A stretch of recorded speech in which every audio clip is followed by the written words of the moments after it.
이상한 박쥐 있어요. 지금 멸종돼도 아무도 몰라 지금. 다수결의 결과가 항상 옳은 게 아니에요. 어떻게 14개 시도를 다 대기업을 엠빵을 시키냐고요. 역사는 만들어가는 거예요. 짓다라는 그 카테고리도 있습니다. 네, 부동산 얘기죠. 10분 경제 이야기하고 있고요. 고맙습니다. 그 마음 같아서는 저희는 한 110분 경제 이야기하고 싶은데. 고맙습니다. 미인은 누구와 결혼해 사는가? 이 챕터는 쓰고 네이버에서도 욕 엄청 먹었어요. 왜요? 결론이 네. 돈 많은 사람이거든. 근데 그런 거를 사실은요, 이거 오해하시면 안 되는 게 경제학자들은 네. 너무 당연할 법한 것들도 정밀하게 확인해 보고요. 정확히 어떻게 되는지도 확인해 보고. 예를 들어서 미모가 10% 올라갔을 때 그러면 그게 남자의 소득은 정확히 몇 %랑 등가가 되는 건지 아니면 남자의 학력과는 얼마가 대치되는지. 이게 제가 연구한 게 아니라 미국이나 유럽의 석학들이 연구한 거예요. 그걸로 이제 학위를 받은 거예요. 학위를 받기도 하고 교수 자리를 연명하기도 하고 그걸 이제 현대 사회에서는 매력 자본이라고 불러요. 네. 이 매력 자본이 실제 어떻게 시장에서 워킹하고 있고 결혼 풍토에는 어떤 영향을 주며 그것 때문에 우리 사회 구조에는 어떤 반향을 일으키는지까지 쭉 연구를 한 거죠. 네. 약간 불편하실 수는 있겠네요. 사실 그러니까 외모도 돈이다. 맞아요. 외모도 경쟁력이다. 정답입니다. 그래서 경제학이라는 게 불편과 싸우는 학문이에요. 네. 근데 알아야 우리가 대응도 할 거 아닙니까? 불편해도 사실은 어쩔 수 없다는 건데 이거는 인간의 본성이니까요. 맞아요. 깐난아기들도 네. 예쁜 이모랑 죄송합니다. 못생긴 이모랑 같이 사탕 들고 있을 때 예쁜 이모한테 기어간다. 그렇다고 하더라고요. 한 20년 전에 호기심 천국에 나왔습니다. 네. 우리 그 경제학자만 욕먹으면 안 되니까 예. 생물학자하고 동물학자도 똑같은 연구를 해요. 맞아요. 네. 진화생물학도 그렇고. 그렇죠. 잘생긴 동물, 귀여운 동물은 멸종이 덜 돼요. 이게 참 불편한 진실이에요. 왜냐하면 사람들이 그거 멸종됐는데 신경을 더 쓰는 거예요. 아름다운 저 동물을 지켜줘야 돼. 팬더 같은 경우. 저 귀여운 애들이 멸종이라고? 안 되지. 이렇게 되는데, 저기 호주에 가보면 이상한 박쥐 있어요. 지금 멸종돼도 아무도 몰라, 지금. 이게 그러니까 불편할 수는 있는데 인간 누구나 본성적으로 느끼는 거고. 네. 그러니까 동물도 그렇다 하더라고요. 잘생긴 동물, 못생긴 동물이 있는데 일단은 사자가 됐든 호랑이 됐든 덩치가 커야 거기서 힘이 또 나오는 거고 숫사자 갈기가 이제 크잖아요. 네. 헤어스타일 막 진짜 멋있는 사자가 목덜미를 물렸을 때 더 보호가 더 잘 돼서 더 잘 살아남게 되고 뭐 그런 것도 있다 하더라고요. 그래서 제 책이 잘 안 팔리나? 여러분 도와주세요. 제 친구 출판사예요. 영세현 출판사 하는 애가 책 한 권 내달라고 해서. 출판사 이름은 넷마루. 교육업은 잘해요. 넷마루. 근데 출판은 잘 못해요. 넷마블이 아니고 넷마루. 넷마블이면 제가 왜 걱정합니까? 넷마루. 근데 사실 여기 보면 이제 뭐 결혼 상대를 고르는 기준도 나오고. 네, 뭐 그런 거 이제 자세하게 또 여러분이 하나하나 다 분석해드렸습니다. 그러니까 이게 어쩔 수 없이. 그러니까 경제학적으로 봤을 때 그러면 성형수술을 하는 것도 이해가 되는 거예요. 그럼요. 그 성형수술이 나에게 직접적인 편익이 된다든가 다른 사람이 그걸로 많은 혜택을 누렸다라는 확실한 증거들이 확보되지 않으면 그걸 체험적으로 사람들이 알지 않으면 성형수술이 계속 유행할 수가 없어요. 그런데 계속해서 성형을 하는 계층이 늘어났다면 당분간 성형했더니 누가 뭐가 잘 풀렸대, 누가 어떻게 됐대, 누가 어떤 오퍼튜니티를 더 누렸대, 이게 다 드러나니 나도 해야지. 이게 늘어나기 시작한 거죠. 그런데 그럼 또 어떤 나중에 반작용이 생기느냐. 다 성형 미인이면 성형은 안 했지만 매력 있는 또 자연 미인이 또 대두될 거 아닙니까? 네네네. 그 시대가 또 도래할 거예요. 미인이라는 게 결국 희소한 누군가잖아요. 그죠? 그렇죠. 매력적인. 예, 매력적인. 그 매력이라는 건 희소해야 되는데 그 희소한 게 다 성형해서 다 뭐 전지현, 김태희, 누구처럼 다 돼버리면 희소하지 않잖아요. 좋지 않을까요? 김태희가 밥 깔고 있고 뭐 전지현이 뭐 이렇게 뭐 청소하고 있고 갑자기 제가 흔들리네요. 근데 일단은 희소성 그러니까 모두가 쌍꺼풀 가진 눈이 있을 때 쌍꺼풀 없는 눈이 오히려 더 예뻐 보이는. 그래서 요즘 우리 A급 영화 배우가 보면 쌍꺼풀 없는 사람 많아요. 맞아요. 그죠? 매력인 거죠. 매력. 그러니까 특히 이제 방송가에서 찾는 것도 어떻게 보면 매력적인 캐릭터. 맞아요. 매력적인 캐릭터가 딱 되는 거고. 또 하나 재밌는 게 412페이지에 나오는데 다수결의 결과. 이게 사실 우리가 민주주의의 표상이기도 하고 우리가 또 지향해야 될 바로 배우기도 하는데 다수결의 결과가 내 마음에 안 드는 이유가 있다고요. 네. 마음에도 안 들고 다수결의 결과가 항상 옳은 게 아니에요. 예를 들어서 한번 설명드려 보겠습니다. 네. 우리 당론이라는 거 있죠? 정치권에서. 아, 네. 그게 바로 그거예요. 예를 들어서 한쪽 정당은 100명이 있는 정당이고 한쪽 정당은 70명의 국회의원이 있는 정당이에요. 그런데 당론을 결정하는데 어떻게 됐느냐? 이 70명에 있는 정당은 오른쪽으로 갑시다. 전원 다 오른쪽을 결정했어요. 그런데 100명에 있는 정당에서 당론을 결정하는데 51명이 왼쪽을 선호했고 49명이 오른쪽에 투표했어요. 그럼 당론이 일단 왼쪽으로 결정되겠죠. 다수결로 따르면. 예. 그럼 이제 어쩔 수 없이 당론 때문에 이 100명은 왼쪽에 투표하는 거예요. 네네. 그러면 실제 자유투표를 하게 했었을 때는 어떻게 됐을까요? 아하. 오른쪽이었을 거를 네. 당론이라는 이상한 또 다수결의 원칙이 하나 또 들어가고 또 이상한 필터링이 있으니 엉뚱한 결정이 나오기도 하는 거예요. 그렇죠, 그렇죠. 그런데 이 책에서는 물론 그 얘기가 아니라 더 복잡한 거를 얘기를 드렸습니다만 다수결이라는 게 그래서 항상 이게 뭔가 모든 사람에게 바람직한 결론으로 가지 않을 때가 너무 많아요. 어떻게 보면 미국의 대선을 비롯해 선거제도가 그렇지 않습니까? 그러니까 지난 대선 때도 전체 표수로는 힐러리가 그렇죠. 많았었는데 네. 트럼프가 대의원 더 많이 차지해서 이겼던 거잖아요. 네. 그것도 미국만의 독특한 어떤 제도 때문인데요. 미국이 그 제도를 뒀던 이유도 어쩔 수가 없어요. 미국은 연방정부예요. 연방국가고 유나이티드죠. 네. 원래는 다 다른 나라여도 되는데 텍사스 공화국처럼. 그런데 우리 한 나라로 있어보자 했으니 어쩔 수 없이 그 주는 하나의 국가 같은 어떤 역할이 잠정적으로 있는 거예요. 내부에서는. 그러면 주에서 우리는 우리 국가에 한 목소리를 내야지가 있는 거죠. 그래서 우리 내부에 선거인단 투표를 했는데 한 명이라도 많으면 몰표를 주자. 이게 바로 그 예전의 다수결의 원칙과 역사적 맥락들이 남아있다 보니까 그런 맥락들이 지금 선거 제도에 투영이 되다 보니 이게 뭐 진짜 다수결도 아니고 이건 뭐야? 이런 독특한 형국으로 가버린 거죠. 근데 뭐가 효율적이다 아니다라고 이야기하기엔 또 뭐하고 그 그렇죠. 나라가 또 선택한 제도니까. 맞습니다. 그래서 연방제도에서. 예, 제가 효율적이라고 표현 안 하고 원하지 않는 결과가 많이 나올 때가 있다. 이런 얘기를 표현을 해놓은 이유가 그런 데 있는 거죠. 근데 또 결국에는 따라야 하는 게 또 어쩔 수 없는 거고요. 그리고 또 하나가 저 이거 참 궁금했던 건데 왜 우리는 동네 선거에 관심이 없을까? 그러니까 어떻게 보면 이제 자치제도도 많이 되어 있고 우리 지역에 또 가장 많이 영향을 미칠 수 있는 지역 선거이긴 한데 대선 이런 거 정말 전 국민이 관심을 갖죠. 근데 지자체 선거 이런 거 별로 관심이 없어요. 네. 시장이 누군지도 잘 몰라요. 다 맞아요. 충주시장만 알고. 네. 몇 가지가 있습니다. 네. 첫 번째로는 선거가 우리가 여러 개 있잖아요. 네. 그런데 그 선거 결과 하나하나에 모두 다 내가 누구를 뽑을지 결정하기 위해서 신경을 썼을 때 그 네. 신경을 쓴 거에 비해서 내가 얻을 수 있는 편익이 너무 작아요. 왜냐하면 나 말고도 수많은 사람들이 투표를 결정한 건데 내 영향력이 얼마나 있겠어? 그리고 그 사람이 설사 나 한 사람 때문에 한 명 때문에 선거 결과가 달라지는 경우도 있잖아요. 근데 그게 나 때문인 줄 알고 나만을 위해서 신경 써주겠어? 이런 생각이 있는 거죠. 그래서 휴리스틱이라고 하는데 대충 결정하는 게 어떤 의미에서 효율적이기도 해요. 그게 국가적인 거는 나에게도 큰 영향이 있고 관심사이기도 하고 하니까 뉴스에도 많이 나오고. 예, 그래서 그건 신경을 쓰지만 우리 시의회라든가 구의회 이런 거 뽑을 때는 그냥 정당 보고 내 지지하는 정당과 똑같은 사람 뽑고 하잖아요. 면밀하게 안 볼 때도 많거든요.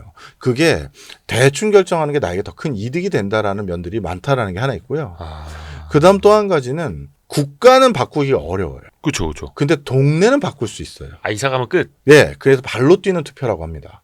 우리 동네 이상한 사람들을 계속 뽑아가지고 우리 충주시가 이상해졌네? 그럼 청주로 가자. 이렇게 되는 거죠. 네. 그래서 국가를 바꾸는 건 쉽지 않지만 동네는 바꿀 수 있어서 그래서 관심도가 덜한 그런 거를 뭐 몇 가지 경제적으로 풀어내는 게 이 책 어딘가 다 있어요. 어떻게 보면 이것도 비슷한 뜻일 수도 있을 텐데 미국 같은 경우에는 지역 신문, 지역 일간지, 네. 지역 방송이 굉장히 크고 예. 힘이 세잖아요. 네. 많은 사람들이 보고. 근데 우리나라는 지역 신문이라면 잘도 모르고 네. 지역 방송보다는 그래도 이제 중앙 방송을 좀 보시려고 하고. 네. 이거는 뭐 그냥 규모의 차이일까요? 아닙니다. 미국 같은 경우는 지역마다 산업 생태계가 달라요. 그 지역을 벗어나서 뭘 하기 쉽지가 않죠. 특색이 완전 달라요. 네, 나는 일리노이에서 대대손손 옥수수밭 1구는 농부 집안이고 나도 농부를 하는데 네네네. 갑자기 뉴욕으로 이사 간다? 내가 금융을 이렇게 되는 거예요. 그래서 완전히 특색이 다른 그런 기능들이 많은 거죠. 그래서 서부 쪽에는 IT, 그다음에 문화 콘텐츠, 저 남부 쪽에서는 우주 항공 뭐 이런 거, 동부 쪽에서는 의학, 그 금융 이렇게 거점 기능들이 상이 많이 다르다 보니까 미국이 의외로 다른 주로 넘어가서 사는 비율이 약해요. 그래서 미국인들이 해외여행을 잘 안 가고 여행 갈 때 다른 주를 가보잖아요. 원체 땅덩어리가 큰. 그러니까요. 그게 지역별로 특색이 다르니. 그렇죠. 근데 우리나라는 물론 약간 뭐 조선업은 어느 지역에, 뭐 화학은 어느 지역에, 뭐 약간 이런 거는 좀 있기는 합니다만 큰 틀에서 많이 다르지는 않고. 그렇죠. 그렇게 많이 다를 곳이 별로 없죠. 방금 말씀 주신 게 가장 극단적인 사례예요. 조선은 어차피 불경에 있어야 되고 하니까. 근데 뭐 자동차만 하더라도 부천에도 자동차 공장이 있는데. 그렇죠. 예. 그러면 울산까지 갈 필요 없는 거죠. 그다음에 구미에만 전기전자 공장이 있나요? 평택하고 저기 파주에도 있는데.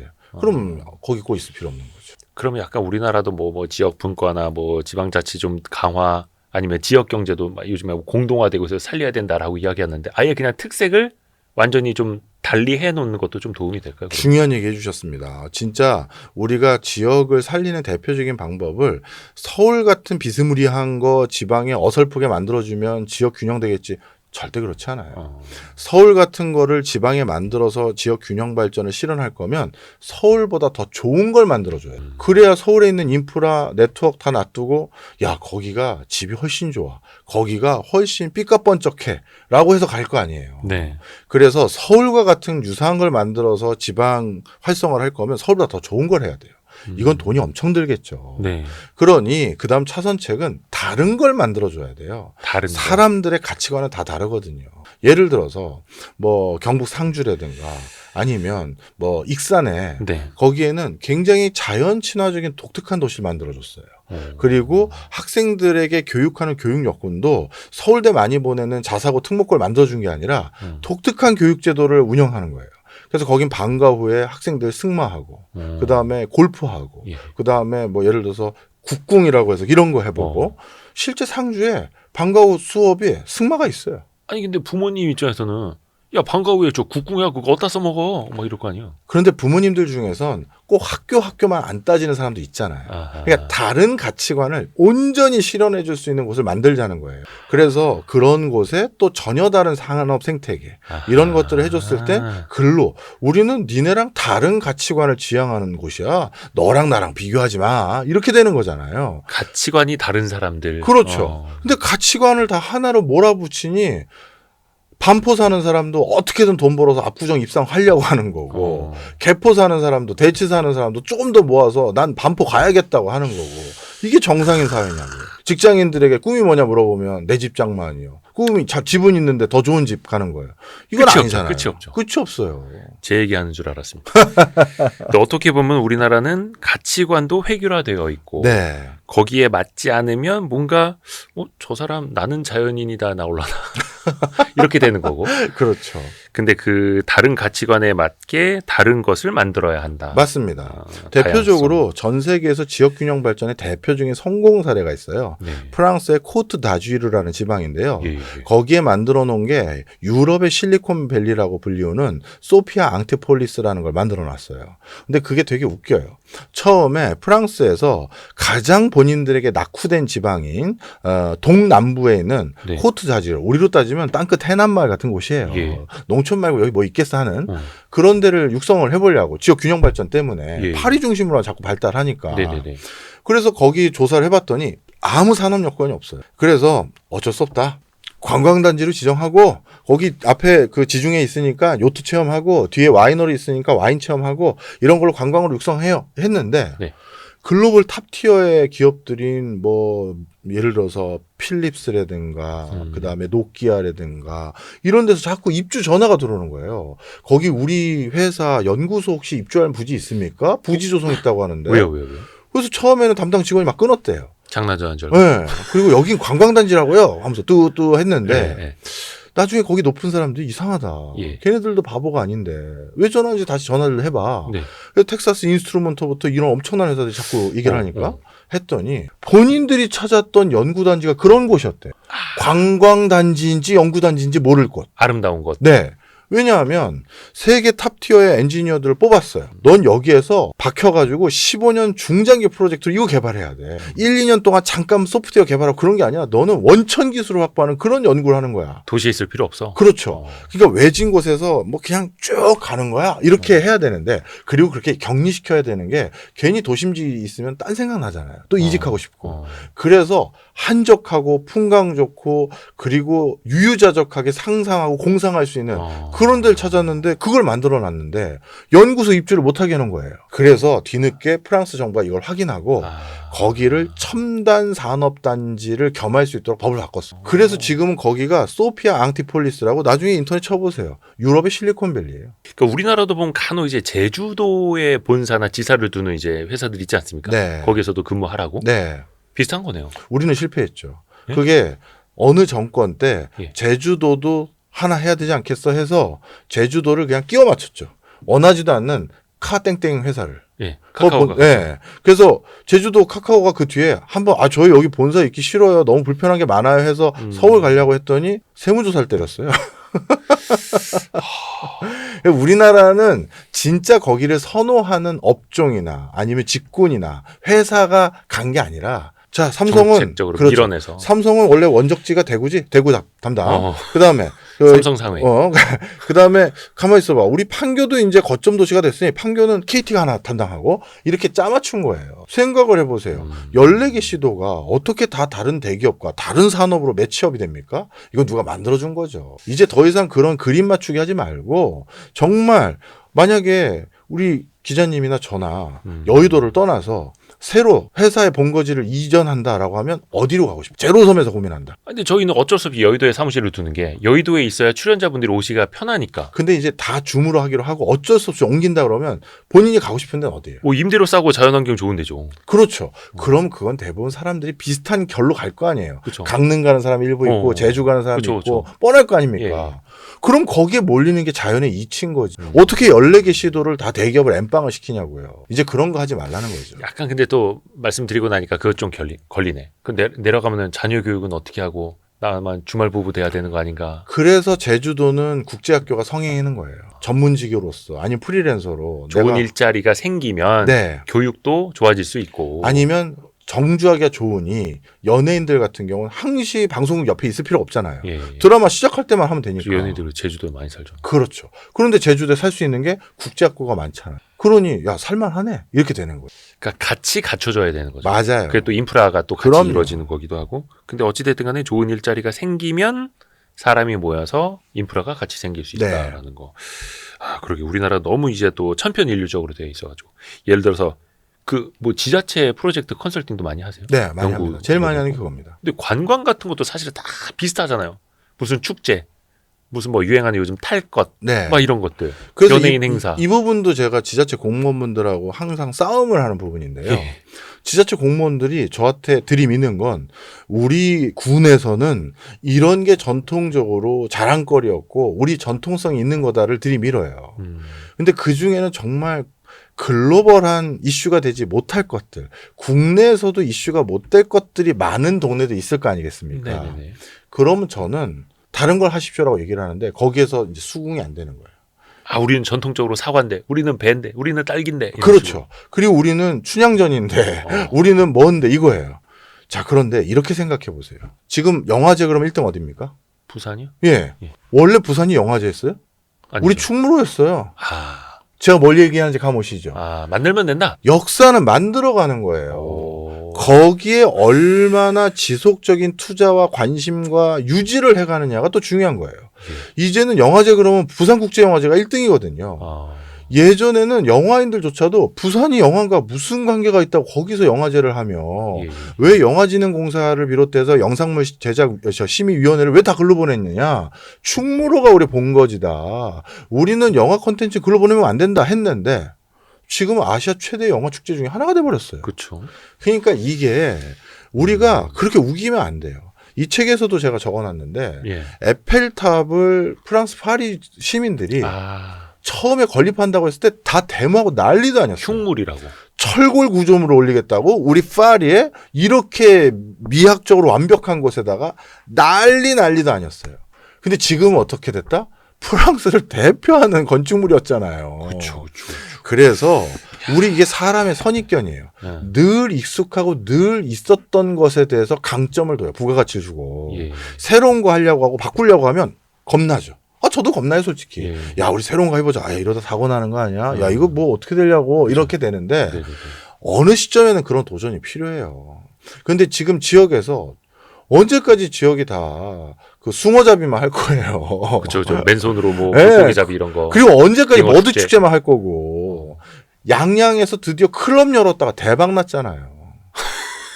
아니 양양에서 그렇게 핫한 클럽이 있을 줄 누가 알았겠어요. 아, 근데 하니까 청년들이 가잖아요. 또 거기는 또 많이들 청년들이 가니까 세상에 20대 30대가 양양 갈 줄 누가 알았어요. 서핑은 핑계고 그렇죠. 이성을 만나러. 네. 아니 그게 잘했다는 게 아니라 무조건 하여튼 다른 걸 하니 반향이 있잖아요. 그래서 이제는 다른 걸 해봐야 됩니다. 계속 배사가 대추 뭐 마늘 이거만 뭐든, 주장하면 안 돼요. 네. 사실 근데 그 새로운 걸 시도한다라는 게 두렵죠. 두려워요. 예산 낭비될까 봐. 그럼요. 그 또 시장님이나 또 이제 시민들이 또 눈치를 줄 수도 있는 거고. 저는 그런 거 없이 잘 처리를 해드립니다. 컨설팅 측면에서 저희가 네. 낯선 것도 새로운 거 도전을 합니다. 뭔가요? 이 YG 부스터. 봤어요. 저 방송에서. 보셨어요? 네, 봤죠. 저희 이게 요게- 눈에도 좋다고 뭐 그랬던 것 같은데. 역시 유식한 분들 아니 근데 박정호 교수님은 모르시는 게 없어요. 저 이거 보니까. 예. 네. 요거는 이제 두뇌, 두뇌까지. 눈. 활력까지. 그래서 요 위에는 그 정제가 2개 있고요. 예. 요거 따서 이렇게 밑에 액상이 있어요. 그래서 저희도 이걸 새롭게 시도를 하는 겁니다. 전 잘 될 거라고 봅니다. 한 상자 저한테 주시면 예. 저희 여의도 맨션 앞에 놓고 3일분 방송할게요. 진짜? 딱 아이고, 껍데기만. 한 상자만 드리겠습니까 네. 저희가? 껍데기만 줘도 돼요. 여의도 맨션. 네. 네, 박정호 교수의 여의도 맨션. 이런 건 도와야지. 오늘 왜 이러십니까? 새로운 걸 하는데. 그러면 저희도 10분 경제. 제가 10분 동안 10분 동안 이거 들고 그런 있겠습니다. 의미는 아니야. 고맙습니다. 하여튼. 네. 상큼하게. 비타민 있는지. 그쵸. 상큼하네요. 밑에는 비타민 B, 아르기닌 네. 많이 들어있습니다. 그래서 새로운 걸 또 시도를 해야 된다. 네, 그렇죠. 맞습니다. 진짜 많이 배웠습니다. 왜 이러십니까? 그래서 부담 없이 샤넬 라면 아파트가 들려주는 이야기. 네. 10분 경제. 네. 박정호 교수님의 신간입니다. 많이 사랑해 주십시오. 감사합니다. 그래서 오늘도 좋은 말씀 들려주신 박정호 교수님께 감사드립니다. 네. 고맙습니다. 고맙습니다. 고생하셨습니다.